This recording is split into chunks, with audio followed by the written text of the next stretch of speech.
Hello friends, I am Dr. Rashmi. Welcome you to my YouTube channel. We are Studies with Target. आज हम बात करेंगे important topic की, that is predicate and quantifier. Day 8 है.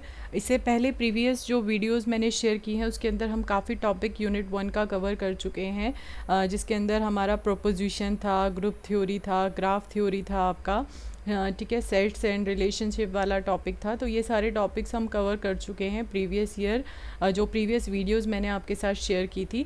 तो आज जो हमारा टॉपिक है predicate and quantifier, important topic है. इसके अलावा आपके पास फर्स्ट यूनिट में जो हमारा टॉपिक रह गया है that is your operational research वाला, जिसको LPPV हम कहते हैं. तो मैंने कोशिश करी है, क्योंकि वो टॉपिक बहुत इंपॉर्टेंट है, बहुत बड़ा टॉपिक है, तो उसको एक वीडियो में तो हम नहीं कवर कर पाएंगे, बट आई विल ट्राई कि उस टॉपिक को भी हम जल्दी से जल्दी कवर कर पाएँ. तो मैंने नेक्स्ट वीडियो उसी के ऊपर लेकर आनी है. तो आज की जो वीडियो है वो हमारी प्रेडिकेट्स के ऊपर है. इसमें कई बार NTA-NET में 1 या 2 क्वेश्चंस पूछे गए हैं, इंपॉर्टेंट टॉपिक है. तो मैंने जो इंपॉर्टेंट पॉइंट्स हैं वो यहाँ कवर करने की कोशिश की है. तो अगर आपको ये वीडियो अच्छी लगे तो please like, subscribe and share my channel. तो स्टार्ट करते हैं. सबसे पहले हम बात करते हैं what is predicates and quantifiers होते क्या हैं हमारे, क्यों इस कॉन्सेप्ट को हम लेकर आए हैं. तो अगर हम बात करें प्रेडिकेट की, तो हमारे पास मैंने आपको प्रीवियस वीडियो में जो है वो आपको एक टॉपिक समझाया था प्रोपोजिशन के ऊपर. तो प्रोपोजिशन क्या था हमारा, कोई भी डिक्लेरेटिव स्टेटमेंट जिसकी वैल्यू आइदर ट्रू और फॉल्स होती है, वो क्या कहलाता है आपका, that is called your proposition. लेकिन प्रोपोजिशन की कुछ लिमिटेशन थी कि उसके अंदर आप हर किसी के मीनिंग को प्रॉपरली एडुकेटली एक्सप्लेन नहीं कर सकते हैं, ना ही आप रीज़न बता सकते हैं, ना ही हम रिलेशनशिप डिफाइन कर सकते हैं प्रॉपरली. तो उस लिमिटेशन को कम करने के लिए हमने किस कॉन्सेप्ट को लेकर आए हैं, that is your predicate logic. Predicate logic जो है वो कहीं ना कहीं जो हमारी लिमिटेशंस थी प्रोपोजिशन लॉजिक, उनको ओवरकम करने के लिए हम लेकर आए थे. और इसके अंदर हम क्या यूज़ करते हैं प्रेडिकेट लॉजिक के अंदर, तो प्रेडिकेट बेसिकली होता क्या है हमारा, it is a well defined formula. Predicate की अगर हम बात करते हो तो एक वेल डिफाइंड फार्मूला होता है आपका प्रेडिकेट, जिसके थ्रू हम क्या कर रहे हैं, एक्सप्लेन करते हैं. बेसिकली जो भी हमारी वेरिएबल्स की वैल्यू है उसको हम एक्सप्लेन करते हैं, जिसकी आइदर वैल्यू या तो ट्रू होगी या फॉल्स होगी, ठीक है ना. बट इसके थ्रू हम क्या कर सकते हैं, रिलेशनशिप डिफाइन कर सकते हैं, उसको प्रॉपरली एक्सप्लेन कर सकते हैं, ऑल मीनिंग्स एक्सप्लेन कर सकते हैं बाय यूजिंग द प्रेडिकेट, जो हम प्रोपोजिशन में नहीं कर सकते थे.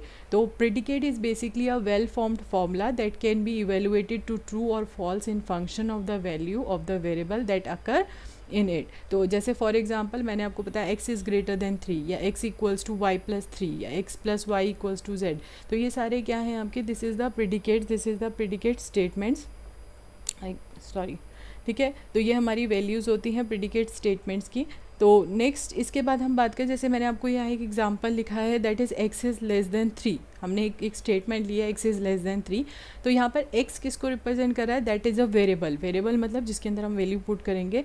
प्रेडिकेट ये कहता है कि इसकी वैल्यू जो x के अंदर वैल्यू आ रही है दैट इज़ लेस देन 3 होनी चाहिए आपकी. तो प्रेडिकेट क्या है आपका, प्रेडिकेट्स बेसिकली हम जो डिफाइन कर रहे हैं, जो चीज़ हम कंस्ट्रेंट लगा रहे हैं वो क्या है आपका, दैट इज़ प्रेडिकेट. तो px जो है उसके थ्रू हम प्रेडिकेट को एक्सप्लेन करते हैं फॉर्मूले के अंदर. तो p किसको रिप्रेजेंट कर रहा है, प्रेडिकेट जो हमारा ये कहता है कि x इज़ लेस देन 3 होनी चाहिए, और x क्या है हमारा, दैट इज़ वेरिएबल, ठीक है.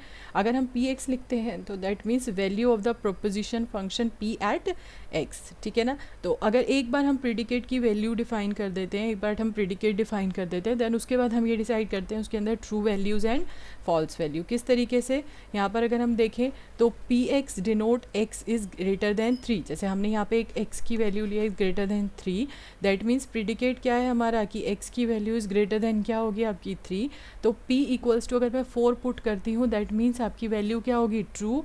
और अगर p इक्वल्स टू 2 पुट करती हूँ दैट मीन्स इट्स वैल्यू क्या होगी आपकी, फॉल्स. तो ये हमारी क्या है, this is the predicate true and false value, और ये हम वैल्यू पुट करेंगे, ठीक है. तो ये जो फॉर्मूला हमने लिखा है, जो हम ये डिफ़ाइन करते हैं, इसको हम क्या कहते हैं, well defined formula is your predicate, ठीक है. इसके बाद प्रेडिकेट के अंदर कुछ क्वांटिफायर्स यूज़ होते हैं, कुछ ऑपरेटर्स यूज़ होते हैं, कुछ सिंबल्स यूज़ होते हैं, ठीक है. जिसमें हम बात कर रहे हैं, जब भी अगर हम बात करें सम, जैसे हम इंग्लिश में यूज़ करते हैं सम, ऑल, मैनी, ठीक है ना, एग्जिस्ट, देयर एग्जिस्ट, तो ये फ्यू, तो ये कुछ वर्ड्स होते हैं। सिमिलरली अगर हम इसे प्रेडिकेट लॉजिक में एक्सप्लेन करना चाहते हैं कि ये जो कंडीशन है ये सबके लिए सेटिस्फाई कर रही है, या ये कंडीशन जो है वो एक या दो एलिमेंट्स के लिए सेटिस्फाई कर रही है, तो उसको हम एक्सप्लेन करेंगे यहाँ पर किसके थ्रू, क्वांटिफायर्स के थ्रू।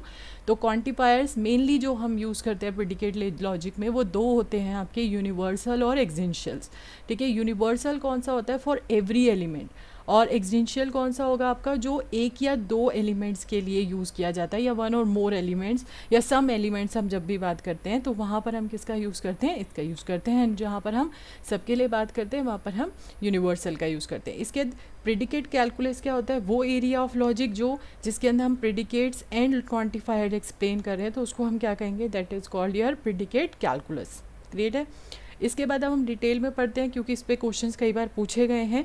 तो अगर हमारे पास फॉर एग्जांपल यूनिवर्सल क्वांटिफायर की बात की जाए, दैट मीन्स फॉर ऑल, आप सबके लिए बात करें। जैसे मैंने आपको एग्जांपल दिया कि अगर मैं एक फैमिली मेम्बर्स के बारे में डोमेन की बात कर रही हूँ और उस फैमिली मेम्बर्स के हर पर्सन के का सेम बिहेवियर है, किसी एक बिहेवियर की बात कर रही हूँ जो सब पे अप्लाई हो रहा है, तो दैट मीन्स यूनिवर्सल क्वांटिफायर का मतलब फॉर ऑल। ठीक है, फॉर ऑल के लिए हम किसका यूज़ करते हैं, यूनिवर्सल क्वांटिफायर्स, और इसका सिंबल कौन सा होता है, this one is the symbol for universal quantifier. जैसे यहाँ पर हमारा कोई भी प्रेडिकेट हो सकता है, प्रेडिकेट कुछ भी हो सकता है। जैसे अगर मैं यही ले लूँ कि लेस देन एक्स, एक्स की वैल्यू क्या होनी चाहिए, लेस देन 3 होनी चाहिए, तो इसका मतलब फॉर ऑल एक्स जो है हमारी वैल्यू लेस देन 3 होगी। ठीक है ना, तो ये फॉर ऑल को रिप्रेजेंट करता है। फॉर ऑल के लिए हम किसका यूज़ करते हैं, universal quantifiers, for all x, या आप कह सकते हो फॉर एवरी एक्स। ठीक है, नेक्स्ट इसके बाद एग्जिंशियल्स आपका क्वांटिफायर कौन सा होता है, एग्जिस्ट जो करता है, मैंने आपको बताया था सम और एटलीस्ट वन वैल्यू या देयर इज़ वन वैल्यू। तो इस टाइप की स्टेटमेंट्स के लिए हम किसका यूज़ करते हैं, एग्जिंशियल क्वांटिफायर का यूज़ करते हैं। और इसको डिनोट करने का तरीका क्या होता है आपका, this symbol is use for this exist, there exist के लिए हम इसका यूज़ करते हैं।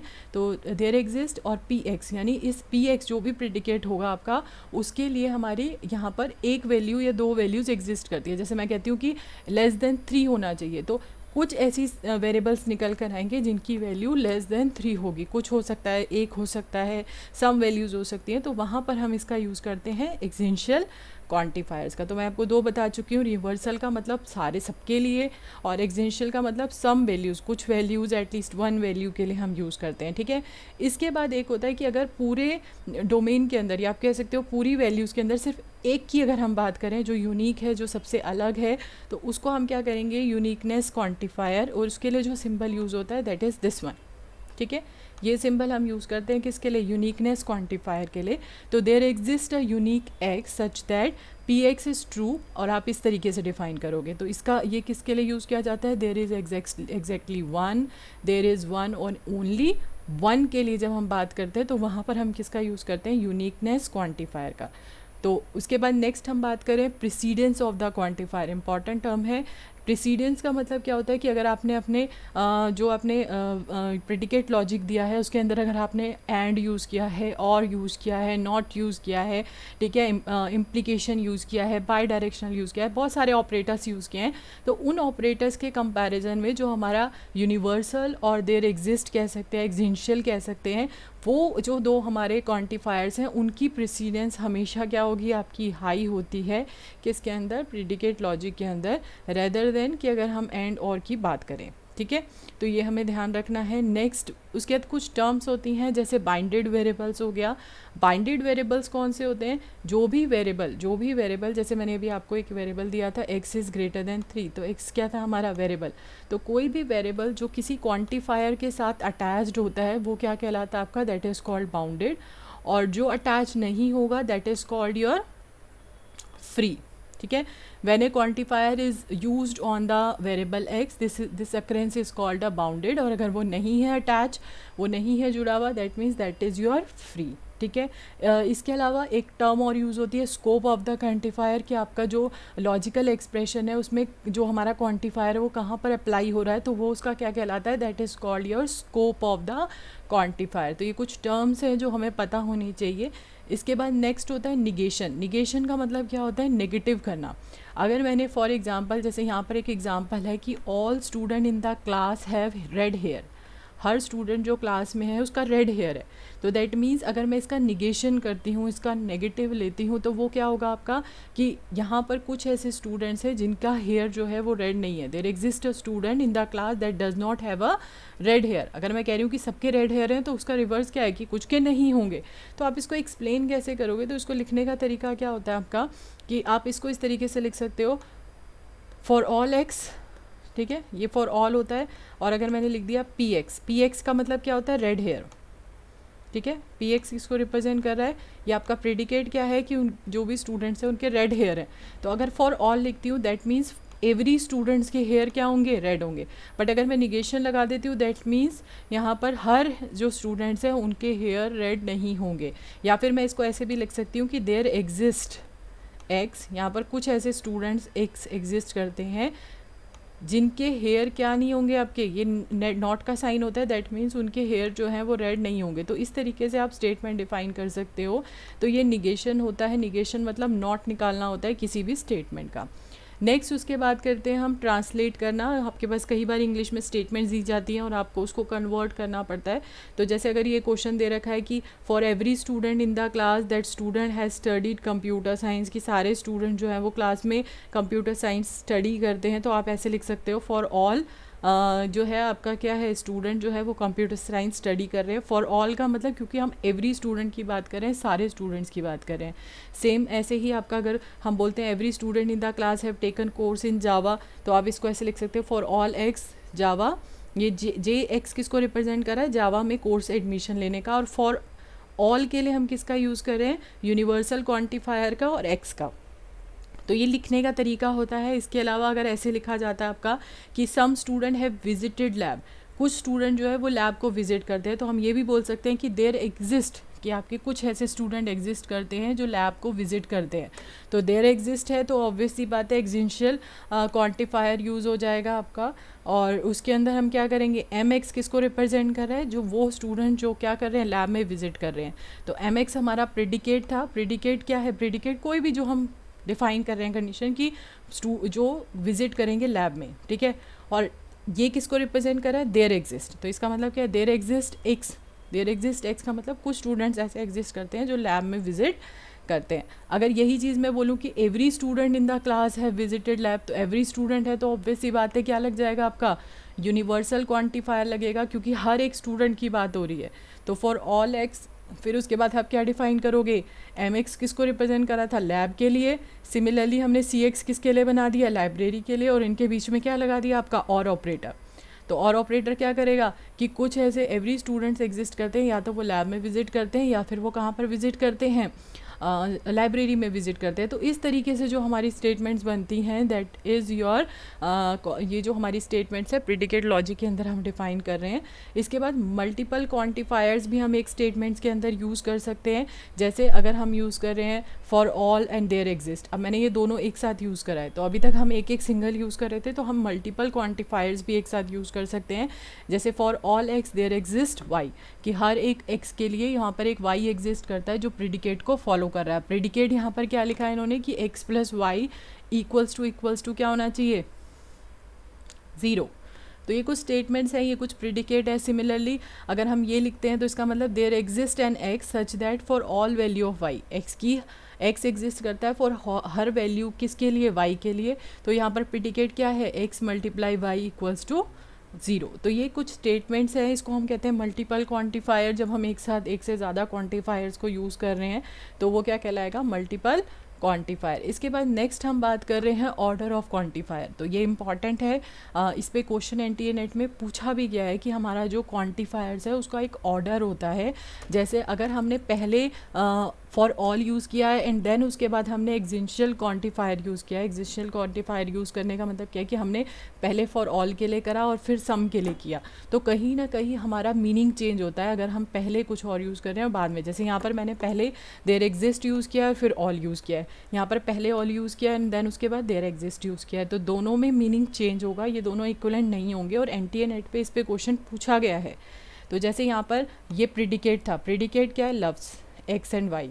तो अगर मैं ये लिखती हूँ तो इसका मीनिंग क्या बनकर आएगा, एवरीबडी लव्स समबडी। ठीक है। और अगर मैं ये बात करती हूँ इसकी, तो इसका मतलब क्या है, there is someone loved by everyone. तो दोनों का मीनिंग हमेशा क्या हो जाएगा, आपका चेंज हो जाएगा। अगर आप पहले फॉर ऑल यूज़ कर रहे हो या बाद में ऑल यूज़ कर रहे हो, या पहले एग्जिस्ट यूज़ कर रहे हो या बाद में एग्जिस्ट यूज़ कर रहे हो, तो order of quantifier is important. और प्रीवियस ईयर एक क्वेश्चन अगर आप देखोगे, प्रीवियस ईयर के कंप्यूटर साइंस के क्वेश्चन, तो उसमें इस ऑर्डर ऑफ क्वांटिफायर के ऊपर क्वेश्चन पूछा गया है। ठीक है, इट्स इंपॉर्टेंट। आपको कुछ एक स्टेटमेंट्स दी गई थी, कुछ एक प्रेडिकेट दिया गया था और पूछा गया था कि इसकी वैल्यू इक्वलेंट आएगी या नहीं आएगी। ठीक है, तो ये आपको ध्यान रखना है। नेक्स्ट, निगेशन क्या होता है आपका, निगेशन का मतलब होता है नॉट करना।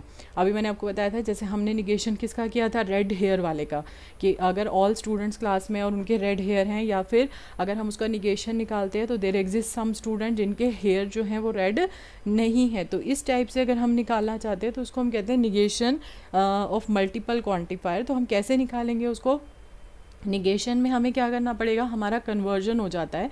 जैसे मैंने बताया था, there exist for all x P x, तो आप इसको यूज़ करोगे, देर मतलब ये नॉट है आपका, not for all x P x, तो आप इसको इस तरीके से लिख सकते हो, there exist x not P x. तो ये आपका मीनिंग दोनों का क्या रहेगा, आपका सेम ही रहेगा। या आप इस तरीके से लिख रहे हो तो आप इसको इस तरीके से लिख सकते हो। तो that means that meanings are same, but जो फॉर ऑल से वो किस में चेंज हो रहा है, देर एग्जिस्ट में, यहाँ पर देर एग्जिस्ट से किस में चेंज हो रहा है, फॉर ऑल के अंदर। तो आपको ये चीज़ें ध्यान रखनी है। That is a negation of multiple quantifier. Clear है। इसके बाद हमारे पास एक टॉपिक है जो बहुत ज़्यादा पूछा जाता है, that is conjunctive normal form में कन्वर्ट करना। तो सबसे पहले हम बात करेंगे कि कंजक्टिव नॉर्मल फॉर्म होती क्या है। कोई भी स्टेटमेंट जो हम लिख रहे हैं, बुलन स्टेटमेंट, बुलन एक्सप्रेशन, जिसमें जो भी हम स्टेटमेंट्स लिख रहे हैं, जो भी हम डिफ़ाइन कर रहे हैं बुलन एक्सप्रेशन, अगर उसमें हम सिर्फ एंड और का यूज़ कर रहे हैं, और कंजक्शन का मतलब क्या होता है आपका, कंजक्टिव का मतलब होता है एंड। तो अगर हम ऐड करने के लिए एंड का यूज़ कर रहे हैं दो टर्म्स को, तो वो क्या कहलाएगी, आपकी कंजक्टिव नॉर्मल फॉर्म। जैसे अगर मैंने फॉर एग्जांपल यहाँ पर मैंने लिखा ए, ठीक है ना, उसके बाद एंड और बी, ये हमारी एक स्टेटमेंट थी। ठीक है, या हमने लिख दी दूसरी स्टेटमेंट बी और सी। ठीक है, और अगर मैं इन दोनों को कनेक्ट करना चाहती हूँ आपस में और मैं एंड का यूज़ कर रही हूँ, तो दैट मीन्स आपका क्या बन जाएगा, ये हमारी जो नॉर्मल फॉर्म है, जब हम दो टर्म्स को आपस में कनेक्ट कर रहे हैं, तो ये दोनों टर्म्स को जब हम यूज़ कर रहे हैं एक दूसरे के साथ कनेक्ट करने के लिए, और हम इसमें एंड का यूज़ करें, तो ये क्या कहलाती है, आपकी कंजक्टिव नॉर्मल फॉर्म। ये पूछा जाता है क्वेश्चन। अब मैं आपको ये क्यों यहाँ पर बता रही हूँ, क्योंकि हमारे पास कई बार ये क्वेश्चन पूछा जाता है कि आपको कोई भी प्रेडिकेट लॉजिक दे दिया गया है and you have to convert into the conjunctive normal form. आपको उसको कंजक्टिव या डिसजक्टिव नॉर्मल फॉर्म में कन्वर्ट करना होता है। तो इसके कुछ स्टेप्स हैं जो आपसे पूछे जाते हैं। आपसे एग्जैक्टली स्टेप्स तो नहीं पूछे जाते कई बार, बट हाँ, इन स्टेप्स के बीच में से कहीं से भी कोई क्वेश्चन पूछ लिया जाता है, तो आपको ध्यान रखना है कि कैसे यूज़ करना है इसको। तो सबसे पहला स्टेप क्या होता है कि जो भी आपको प्रेडिकेट लॉजिक दे रखा है, उसमें जहाँ पर भी आपका बाय डायरेक्शनल या इम्प्लीकेशन यूज़ हो रहा हो, बाय डायरेक्शनल इम्प्लीकेशन का सिंबल ये होता है, बाय डायरेक्शनल ये होता है। अगर आप में से किसी को नहीं पता है तो प्रीवियस मैंने जो यूनिट 1 की पहली वीडियो डाली थी उसमें मैंने प्रोपोजिशन लॉजिक के बारे में ऑलरेडी बताया था। वहाँ पर मैंने आपको बाय डायरेक्शनल इम्प्लीकेशंस का टॉपिक कवर करवाया था, तो आप वहाँ से जाकर देख सकते हैं।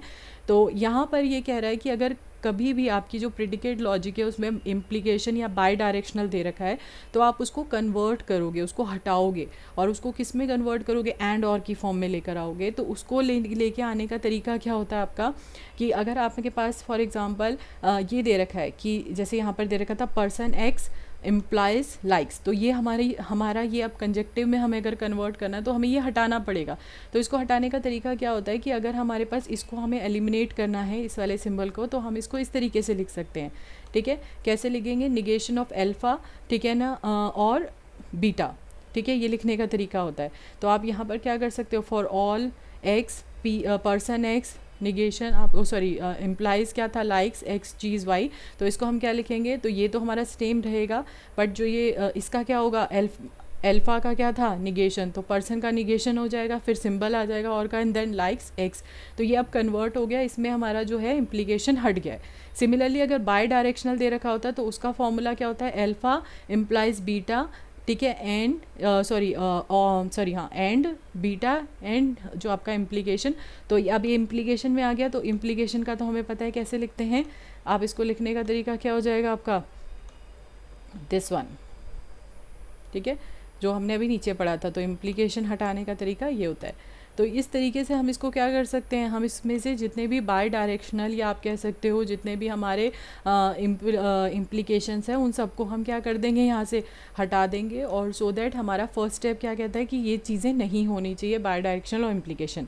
सेकेंड स्टेप क्या कहता है आपका कि जो निगेशन है आपका, निगेशन मतलब नॉट जो साइन है वो इनवर्ड डायरेक्शन में आपको लेके जाना है, उसको मूव करना है इनवर्ड डायरेक्शन के अंदर। कैसे, जैसे आपका ये स्टेटमेंट्स थी, अगर ये आपकी दे रखी है प्रिडिकेट लॉजिक के अंदर, तो आपको इसको अगर क्या कहते हैं, इसको कन्वर्ट करना है कंजक्टिव नॉर्मल फॉर्म के अंदर, तो सबसे पहले हमें क्या करना पड़ेगा, आपको इसको इनवर्ड डायरेक्शन में। तो जैसे ये अगर यहाँ पर देयर एग्जिस्ट फॉर ऑल था, तो मैंने आपको बताया था कि किसी भी देयर अगर ऑल फॉर ऑल का निगेशन करते हैं तो वो देयर एग्जिस्ट में कन्वर्ट होता है। फॉर ऑल का अगर हम निगेशन करते हैं तो वो देयर एग्जिस्ट में कन्वर्ट होता है। तो देयर एग्जिस्ट, जैसे मैंने आपको भी एग्जांपल बताया था, सारे स्टूडेंट्स के रेड हेयर हैं, और तो उसका नॉट रिवर्स क्या था कि कुछ स्टूडेंट्स के रेड हेयर हैं, देयर एग्जिस्ट सम स्टूडेंट्स जिनके रेड हेयर हैं, या देयर एग्जिस्ट नो स्टूडेंट जिनके रेड हेयर हैं। तो यहाँ पर देयर एग्जिस्ट ये सिंबल यूज़ होगा एक्स। फिर उसके बाद क्या क्या रखा है, निगेशन अंदर जाएगा, आपका डी मॉर्गन लॉ जिसको कहता है निगेशन से निगेशन कैंसिल होगा, तो हमारे पास क्या आएगा, पर्सन। उसके बाद ये जो एंड आपका था, ठीक है, और ऑपरेटर, वो एंड में कन्वर्ट हो जाएगा, इसके ऊपर लाइक्स क्या जाएगा। तो ये हमारा जो बनकर आया है, इसके अंदर क्या हुआ, जो निगेशन हमारा बाहर था उस निगेशन को हमने क्या करा, इनवर्ड डायरेक्शन के अंदर मूव कर दिया। तो सेकंड स्टेप हमारा ये होता है, इस तरीके से हम डिफाइन करते हैं कि अगर हमारा फॉर ऑल के ऊपर निगेशन है तो वो देयर एग्जिस्ट में कन्वर्ट हो जाता है और प्रेडिकेट के ऊपर निगेशन आ जाता है। अगर देयर एग्जिस्ट के ऊपर हमारा निगेशन है तो वो हमारा फॉर ऑल में कन्वर्ट होगा।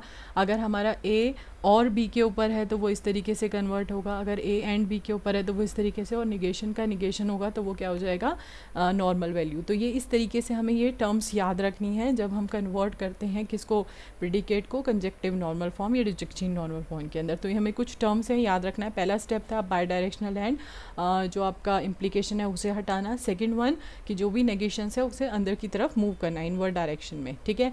नेक्स्ट स्टेप क्या होता है कि अगर हमारे same type of variables use हो रहे हैं तो उनको डिफरेंट वैल्यूज़ असाइन करना। जैसे यहाँ पर हमारे पास v जो फॉर ऑल x दे रखा था px, यहाँ पर दे रखा था देयर एग्जिस्ट x और qx। तो आप इसको कन्वर्ट कर सकते हो, आप यहाँ पर x की जगह पे y यूज़ कर सकते हो, so that we can easily identify the terms. तो ये हमारा क्या है, थर्ड स्टेप है, use different variables for different quantifier. इसके बाद नेक्स्ट एंड फोर्थ स्टेप जो हमारा बहुत इंपॉर्टेंट है, जो पूछा जाता है, इसके ऊपर क्वेश्चंस भी पूछा गया था, इसकी डेफिनेशन भी आ रखी थी एक बार, कि हमारा स्क्लोमाइजेशन होता क्या है। क्या होता है आपका, जब भी हम किसी भी प्रेडिकेट के अंदर से सारे देयर एग्जिस्ट हटा दें, ये वाले सिंबल सारे के सारे हटा दें, तो वो क्या कहलाएगा आपका, दैट इज़ कॉल्ड स्क्लोमाइजेशन। ये इंपॉर्टेंट है, इसको आपको ध्यान रखना है। जैसे कोई भी एक एग्जांपल है जिसके अंदर से अगर मैं हटा दूं सारे के सारे, तो उसको हम क्या कहेंगे, दैट इज़ कॉल्ड स्क्लोमाइजेशन। और इसके अंदर दो टर्म्स होती हैं, एक तो स्क्लोमाइजेशन फंक्शन होता है, एक होता है स्क्लोमाइजेशन कांस्टेंट। तो ये हमें ध्यान रखना है, इंपॉर्टेंट टॉपिक है। जैसे अगर मैं इसमें से देयर एग्जिस्ट हटाऊँ तो ये यहाँ पर आपका देयर एग्जिस्ट करता था, तो अगर मैं इसको हटाऊंगी, यहाँ पर ऐड करूँगी y को हम डिफ़ाइन कर देते हैं। तो देयर एग्जिस्ट हमारा जो था y को, ठीक है, उसको हम एक फंक्शन से रिप्लेस कर देते हैं fx से। तो fx रिप्लेस बाय y, ठीक है, तो आप उसको रिप्लेस करेंगे, और देयर एग्जिस्ट क्योंकि हम रिप्लेस करें तो देयर एग्जिस्ट किस में चेंज हो जाएगा, आपका जो वैल्यू है वो फॉर ऑल में कन्वर्ट हो जाएगी। तो इस तरीके से हम जो कहते हैं दैट इज़ कॉल्ड योर स्क्लोमाइजेशन। आपको सिर्फ इतना ध्यान रहे कि आपको अपनी स्टेटमेंट को इस तरीके से कन्वर्ट करना है जबकि आपका देयर एग्जिस्ट का सिंबल वहाँ पर एग्जिस्ट नहीं करना चाहिए। तो ये हमारा फोर्थ स्टेप था। फिफ्थ स्टेप क्या होता है कि जितने भी यूनिवर्सल क्वांटिफायर्स हैं अब हम उनको ड्रॉप कर देंगे, उनको हटा देंगे। तो जैसे फॉर एग्जांपल यहाँ पर देयर एग्जिस्ट या आप कह सकते हो फॉर ऑल एक्स लिखा हुआ था, पर्सनल एक्स, तो इसको हम किस तरीके से लिख सकते हैं, पर्सन एक्स के फॉर्म में लिखेंगे। तो it is your fifth step. And then उसके बाद डिस्ट्रीब्यूट ऑपरेशन परफॉर्म करेंगे एंड और के ऊपर, सो दैट जैसे अगर हमारे पास ये स्टेटमेंट्स आ गई है तो इसको हम फॉर्मूला लगाएंगे डिस्ट्रीब्यूटेड का। तो हमारा क्या होता है, ए, अगर हमारे पास एंड बी और ये दे रखा है तो हम इसको सॉल्व करेंगे। तो आप देखोगे अब क्या हो गया, ये हमारे सारे और टर्म्स में आ गए, ये हमारा किस में आ गया, आपका एंड में आ गया। तो ये किस में कन्वर्ट हो गया, that convert in your conjunctive normal form. तो ये क्वेश्चंस कई बार conjunctive normal form, disjunctive normal form पे पूछा जाता है। It's important topic. तो मैंने आपको स्टेप्स बता दिए हैं, बेसिक स्टेप्स क्या क्या होते हैं, आपको सिर्फ स्टेप्स ध्यान रखने हैं। और आपको साथ साथ ये भी ध्यान रखना है कि स्टेप के अंदर क्या हो रहा है आपका, क्योंकि क्वेश्चंस कई बार मैच करने के लिए भी आ जाते हैं। और मैं आपको बता चुकी हूँ, स्क्लोमाइजेशन हो गया, ऑर्डर ऑफ जो आपका क्वांटिफायर्स हैं, ये वाले कुछ कुछ ऐसे टॉपिक्स हैं जिस पे क्वेश्चन जो है वो प्रीवियस ईयर्स में पूछे गए हैं। तो जो मैं कमिंग वीडियो लेके आऊँगी, मैं कोशिश करूँगी उसके अंदर कुछ यूनिट 1 के जो हमने टॉपिक्स कवर कर लिए हैं उसके जो है वो आपके क्वेश्चंस भी हम करें प्रीवियस ईयर के। साथ साथ मैं आपको नेक्स्ट वीडियो के अंदर जो है वो ऑपरेशनल रिसर्च वाला टॉपिक करवाऊँगी। इट्स इंपॉर्टेंट टॉपिक जिसमें से हम सिर्फ वही कवर करेंगे जो हमारे जिनके ऊपर हमारे क्वेश्चंस पूछे गए हैं, ठीक है ना। तो वो हम नेक्स्ट वीडियो में करेंगे। आई होप आपको आज की वीडियो समझ आई हो, और अगर आपको समझ आई है तो please like, subscribe and share my channel so that मैं और वीडियोस लेकर आऊँ। कहीं ना कहीं इस समय मुझे आपके सपोर्ट की बहुत ज़रूरत है, सो दैट मैं आपके लिए अच्छे से अच्छी वीडियोस लेके आ सकूँ और आपके कोर्स को जल्दी से जल्दी कवर अप करवा सकूँ। तो thank you so much for your valuable time.